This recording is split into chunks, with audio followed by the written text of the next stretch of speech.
आबादी के उस रिपोर्ट की जिस पर सियासत आई है।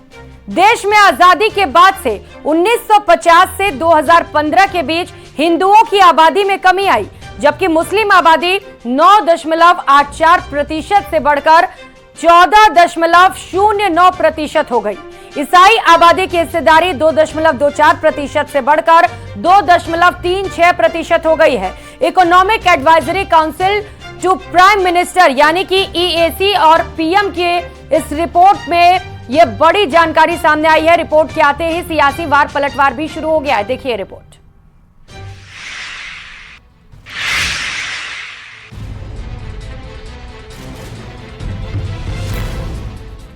हिंदू आबादी 10% घट गई है। आबादी वाली रिपोर्ट पर खूब मची रार। कांग्रेस पर बीजेपी का तगड़ा प्रहार। कांग्रेस ने देश को बनाया धर्मशाला। कांग्रेस बोली ध्यान भटकाने के लिए मुद्दों पर डाला ताला। हिंदू बना मुसलमान, आबादी पर घमासान। मुस्लिमों की आबादी को लेकर राजनीतिक गलियारों में भले ही आरोप प्रत्यारोप का दौर चलता रहता है, लेकिन प्रधानमंत्री आर्थिक सलाहकार परिषद के विश्लेषण में मुस्लिम आबादी को लेकर बड़ा खुलासा हुआ है। ये खुलासा ऐसे समय पर हुआ है जब लोकसभा चुनाव अपने चरम पर है और तीसरे चरण का चुनाव संपन्न हो चुका है। प्रधानमंत्री आर्थिक सलाहकार परिषद की रिपोर्ट की माने तो आबादी पर EAC रिपोर्ट का खुलासा, हिंदू घटे मुस्लिम बढ़े। 1950 से 2015 तक के आंकड़ों पर रिपोर्ट।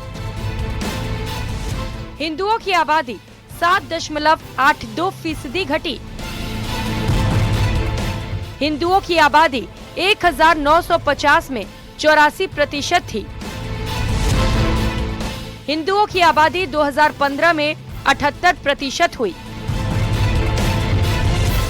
65 वर्ष में मुसलमानों की आबादी बढ़ी। 1950 में मुस्लिमों की आबादी 9.84% थी। 2015 में मुस्लिमों की आबादी 14.09% हो गई। भारत में हिंदुओं की आबादी 7.8% घटी।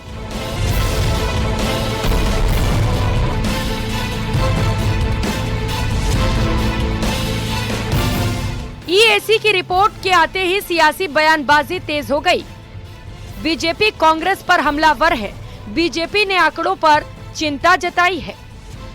भारत में हिंदुओं की जनसंख्या कम हुई है, वह क्षेत्र भारत से अलग हो जाता है। अफगानिस्तान जो आज का है वो पहले सारा राज्य वहां पर था, वहां हिंदुओं की जनसंख्या कम हुई, वो अलग हो गया। पाकिस्तान था, वहां पर हिंदुओं की जनसंख्या ज्यादा थी, तब तक वो हिंदुस्तान में रहा और वहां जनसंख्या कम हुई, वो पाकिस्तान बन गया।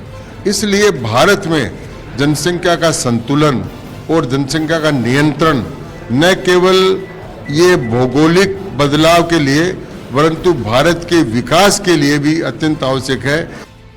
उसके आरोप को महंगाई और बेरोजगारी जैसे असल मुद्दों से ध्यान हटाने की जुगत बता रही है। गहलोत सरकार में मंत्री रह चुके खाचरियावास कहते हैं कि बीजेपी ध्रुवीकरण कर जनाधार बढ़ाने का प्रयास कर रही है। मैं आपको गारंटी से कह रहा हूँ, ये चुनाव से प्रभावित आंकड़े हैं। भारतीय जनता पार्टी को ये बताना चाहिए कि 10 वर्ष में आपने हिंदुओं की भलाई के लिए क्या किया। बीजेपी ये चुनाव अपने कामों पर नहीं, हिंदू मुसलमान के मुद्दे पर लड़ना चाहती है। मुसलमानों का डर पैदा करके हिंदुओं के सारे वोट लेना चाहती है, लेकिन हिंदू को कुछ देना नहीं चाहती। ये देश जानता है यहाँ हिंदू मुसलमान का मुद्दा नहीं है, यहाँ बेरोजगारी का, महंगाई का, गरीबी का, बीजेपी के धोखे का मुद्दा है। राजस्थान विश्वविद्यालय के समाजशास्त्र विभाग के असिस्टेंट प्रोफेसर करुणाकर सिंह ने कहा है कि ये आंकड़े चिंताजनक हैं। वहीं मुस्लिम अलायंस के प्रदेश प्रभारी मोहसिन रशीद खान ने रिपोर्ट पर सवाल उठाए हैं। जैसा ये अभी रिपोर्ट जिस बारे में चर्चा हो रही है, इस रिपोर्ट में कहा गया है कि जो मेजॉरिटी मुस्लिम्स हैं वो मतलब उनकी ग्रोथ हो रही है और भारत में 43.8 2015 तक जो ग्रोथ हुई है वो 43.8% करीब है, और जो हिंदुओं का डिक्लाइन हुआ है वो 7.8% के करीब है, और हमारी मुस्लिम मेजॉरिटी जो नेबरिंग कंट्रीज में है वो भी काफ़ी बढ़ी हैं। तो क्या ये चिंता का विषय? ये जो आंकड़े आए हैं प्रधानमंत्री की एडवाइजरी काउंसिल, ये जो आंकड़े आए हैं ये एक तरीके से इस मुल्क में एक अफरा तफरी मचाने की कोशिश है, और पेश भी इस तरीके से किया जा रहा है जैसे कोई मुसलमानों की तादाद बेइंतहा 40% बढ़ गई हो और हिंदुओं की बेचारों की तादाद 8% घट गई हो। तो ये एक गलत तरीके से माहौल पेश बनाने का एक कोशिश है। रिपोर्ट के बाद बीजेपी देश में तत्काल जनसंख्या नियंत्रण कानून और समान नागरिकता संहिता लाने की मांग कर रही है, जिसे विपक्ष बीजेपी की हार की बौखलाहट बता रहा है। अब जब 4 चरण के मतदान बाकी हैं, तब आबादी वाली रिपोर्ट के बहाने देश का सियासी पारा उफान चढ़ने की उम्मीद है।